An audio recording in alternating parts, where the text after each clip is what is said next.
자, 그런가 하면은 이제 요게 상당히 델리케이트한 부분입니다. 대통령이 이제 검찰 개혁을 주문하면서 소위 말하면 가장 핫한 이게 보안 수사권 관련해서 보안 수사권 없애야 된다라고 얘기하고, 다만 예외적으로 어떻게 구제할 것인가에 대해서 고민하는 차원에서의 아주 보충적 이제 보안 수사권을 얘기했는데, 그걸 가지고 또 막 이제 말들이 많았어요. 그러니까 대통령은 매우 실용적으로 국민만 생각하는 사람이야. 어? 그러다 보니까 우리는 그냥 검찰 없애도 돼, 솔직히. 2,300명 뭐 다 어디 가서 뭐 하든 상관없어 라고 말하지만 그거는 비현실적인 거잖아요. 그리고 검찰이 하는 일도 있잖아. 네. 그러니까 현실적으로 하는 검사들은 칭찬해 주자는 거야, 대통령은. 상당히 지금 우리 듣기 나름으로 기분 나쁠 수도 있는데, 이게 저는 대통령의 현실적이고 실용적인 얘기라고 생각합니다. 자, 한번 봅시다. 뭔가. 네, 이재명 대통령 강경 대응 지시에 검찰 10조 원대 밀가루, 설탕, 전력 담합 줄기소. 자, 이거를 대통령이 트위팅을 했습니다.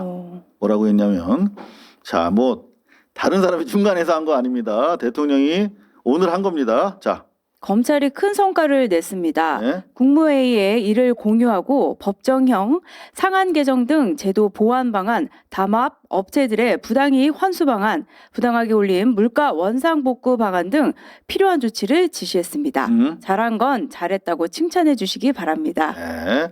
참 힘들어요, 솔직히. 저 자신도 이거를 검찰 독재 때문에 우리가 지금 피본 사람들이고, 검찰 개혁이 검찰 개혁의 문제의 대상이 되는 건 대부분 그 정치 검찰, 특수부 사실 그런데. 검찰이고, 네. 지금 여기에서 담합 업체들 물가 원상 복구 이런 것들은 사실은 그거하고는 또 다른 형태의 그 검찰이죠.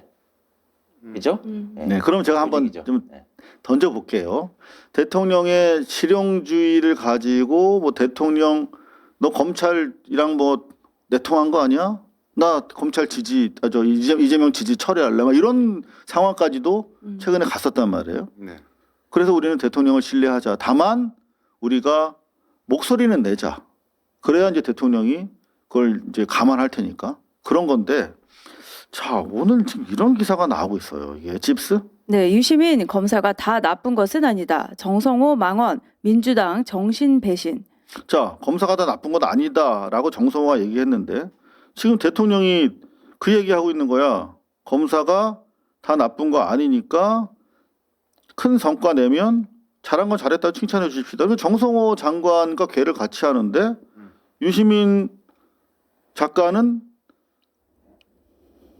민주당의 정신을 배신하고 있다. 이렇게 얘기해 버리면 그럼 우리가 대통령도 우리를 배신한 건가? 민주당 정신을 배신하고 우리를 배신한 건가? 갸우뚱하게 됩니다.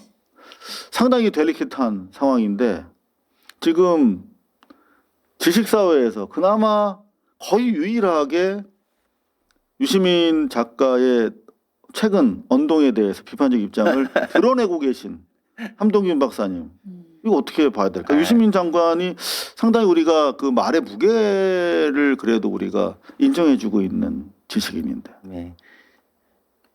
저는 뭐 그 대통령 이 검찰 조직이라고 하는 것도 크게 보면은 그 공무원 조직의 일부이기 때문에 국가를 운영하는 사람 관점에서 보면은 이 조직을 잘 활용하는 게 좀 좋다고 봐요. 중요하다고 봐요. 그렇죠. 그리고 지금까지 가지고 있었던 문제, 아까 말씀드렸던 것처럼 그 부분은 특수부 중심의 이 검찰 조직이 해왔던 그 정치 검찰이라고 하는 그 대상과 또 이 공무원 조직이라고 하는 건 누가 어떻게 활용하느냐에 따라 가지고 굉장히 다른 문제라고 생각하거든요. 마지막에 예. 들어갔거든요. 그러니까 이 유시민 씨의 이 발언 요즘 하시는 것들을 보면 이제 그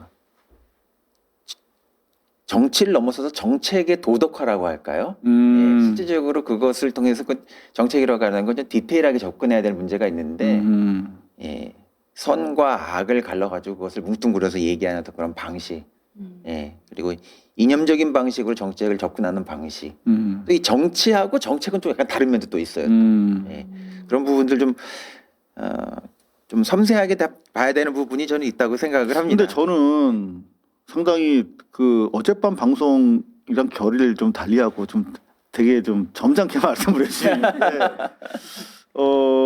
고맙습니다. 저 고발 뉴스에 대한 배려라고 생각을 해서 합니다.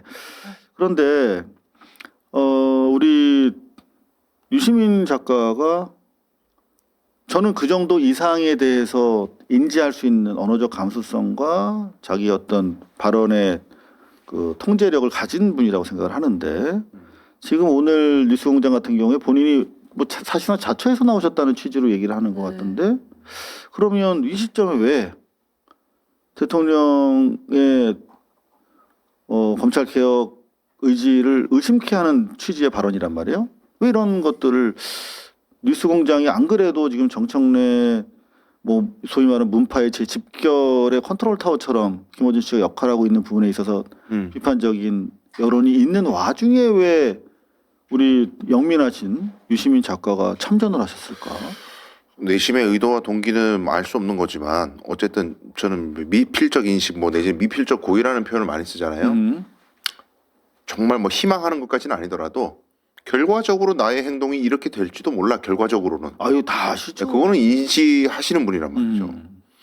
지금 김어준의 뉴스공장에서 설정하는 아젠다와 메시지가 이렇게 공격을 받은 적이 없어요. 맞아요. 지금 최근에. 네. 어떻게 보면 분수령이거든요. 이제까지는 거기서 나오는 아젠다와 메시지가 곧 민주당 전체 진영의 목소리로 쫙 전파가 됐고 이설이 없었어요. 확실한 적이 있을 때는. 내란 청산이라는 확실한 적이 있을 때는 이설이 있을 수가 없었고 거기에서 나오는 이야기에 반기를 든다는 게 상상하기 어려운 일이었는데 이제 적이 어느 정도 정리가 되고 내란이 종식돼가는 과정이 있는 상황에서는 이제는 국정 권한을 잡았고 이제 싸워가지고 뭔가 쟁취하는 포지션이 아니라 이제는 전체를 아우르고 운영해야 되는 상황이 됐기 때문에 이제는 의견이 달라질 수 있는 거예요. 예를 들면 야 국민의힘 앞두고 얘기를 하는데 국민의힘이 좋은 곳일지도 몰라 이런 얘기하면 이제 공격받죠.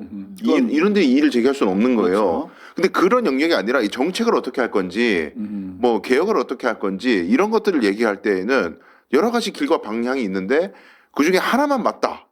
이렇게 얘기하면 당연히 이제 반발하는 목소리들이 생길 수밖에 없는 거예요. 네. 그래서 지금 이제 합당이든 1인 1표제든 여러 가지 아젠다들이 정청래 당대표가 설정했던 많은 아젠다들이 왜 이렇게 시끌벅적하게 정권 초기에 여당 대표가 이렇게 자꾸 존재감을 뽐내려고 하고 대통령의 서포트하기보다는 본인 존재감을 키우려는 거에 집중할까? 이래가지고 사람들이 의구심 표명하다가 결국 저 김우준이 이제는 언론인이 아니라 하나의 플레이어로 참전을 해가지고 뭔가 하고 있구나, 판을 짜고 있구나 이런 의심까지 가게 됐잖아요. 저는 개인적으로 최대 위기라고 생각해요. 이게 이런 위기에 누구의 위기? 김어준 뉴스공장의 위기인 거죠. 그동안에 민주주의의 위기이기도 합니다, 사실. 예. 근데 이럴 때 자 당원 투표에게 맡긴다 그랬어요. 합당 논의에 대해서 당원 투표하는데 뭐 당원들이 결정하는데 뭐 내가 결정하니 투표해 오늘 아침 메시지가 그거 아닙니까? 근데 저는 자꾸 이제 의심이 드는 건 당원들은 우리가 컨트롤 할 수 있어. 우리가 그러니까 김어준 내가 할 수 있어. 내가 어준이랑 다 돼. 지금 근데 너무 반발이 센데 생각보다 뭐 강소영 같은 놈이 이상한 소리 하고 자꾸 여기저기서 반대 목소리 있고 막 최고위원들이 막 뭐 누구 물러나라 그러고 어쩌고 생각보다 시끄러운 걸 구원 투수 누구야? 유시민